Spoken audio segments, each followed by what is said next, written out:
आज श्रम के ऊपर निर्भर करेगा, वो पूंजी से ही एकमात्र नहीं निर्मित होगा। तो ये जो कुछ ऐसी चीजें हैं, जैसे जो वैल्यूज हैं जिनको कि हम यूं मान लेते हैं, सच बोलना चाहिए। अब जैसे सच बोलना चाहिए एक मॉरल वाक्य की तरह से नजर आता है कि एक नैतिक वाक्य जिसका कि जीवन में कोई खास उपयोग नहीं होता, लेकिन ये अगर आप देखें तो पाएंगे कि सच्चाई कोई नैतिक वाक्य नहीं है, ये अनिवार्यता है। आप तय करके रखिए कि आप सुबह से शाम तक सिर्फ झूठ बोलेंगे। आपसे कोई तारीख पूछेगा, आप गलत तारीख बताएंगे। आपसे कोई वक्त पूछेगा, आप गलत वक्त बताएंगे। आपसे कोई आपका नाम पूछेगा, आप गलत नाम बताएंगे।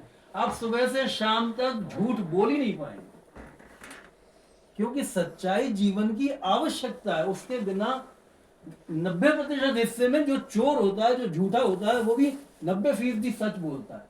वो केवल अपने गुजारे लायक झूठ बोलता है।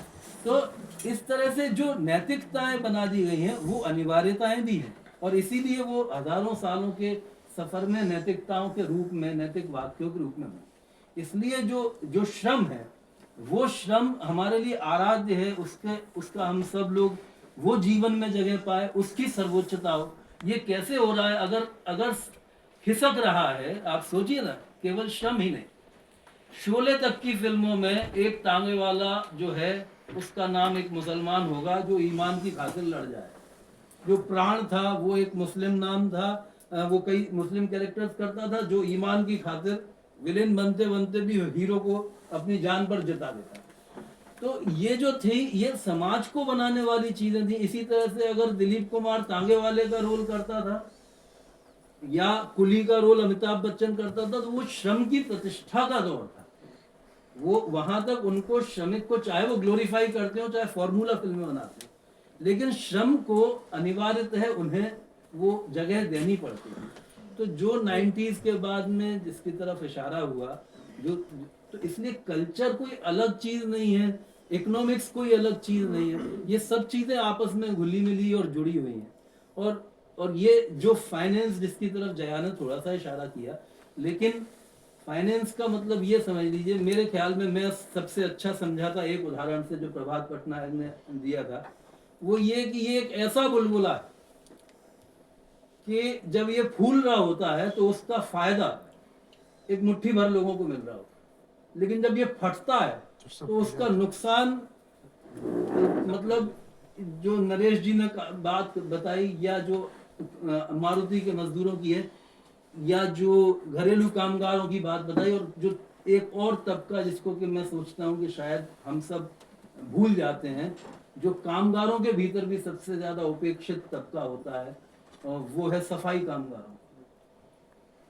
और वो जो उसने जान भी गंवा देते हैं, उसके भीतर कचरों के पहाड़ों के भीतर क्या क्या विस्फोटों में खो जाते हैं, और भी बहुत तरह से गटर के नीचे मर जाते हैं।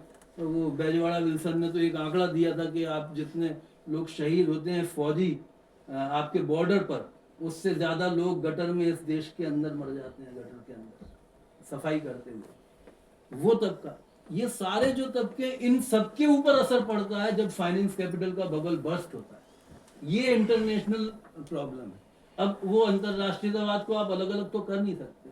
तो सवाल ये है कि अब जो अंतरराष्ट्रीय जुड़ाव टेक्नोलॉजी की वजह से और आज के दौर की वजह से हो गए हैं, उसमें से हम मजदूरों के इकट्ठे करने के और उनकी लड़ाई को मजबूत करने के, और वाकई में दुनिया के मजदूरों एक होकर नारे को चरितार्थ करने के जो अवसर मिल रहे हैं, उन्हें कैसे हम इकट्ठा करें।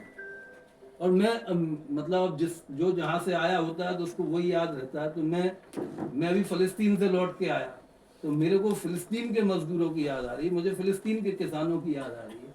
और मैं समझता हूँ कि अगर लड़ेंगे नहीं, वो लोग भी आज तक लड़ रहे हैं, वहाँ के मजदूरों की ट्रेड यूनियन है, वहाँ के किसान संगठन भी आज तक लड़ रहे हैं, वहाँ महिला संगठन भी लड़ रहे हैं। यानी एक तरफ उन्हें इजराइल से लड़ना है जो उनके सिर पर बैठा हुआ है, और एक तरफ अपने समाज के भीतर फ्यूडलिज्म और पेट्रियार्की, उसके भीतर भी लड़ना है, वो भी लड़ना है। तो वो लड़ाई को कैसे हम कंसोलिडेट कर सकें, कैसे इकट्ठा कर सकें, this is I think the purpose. शुक्रिया।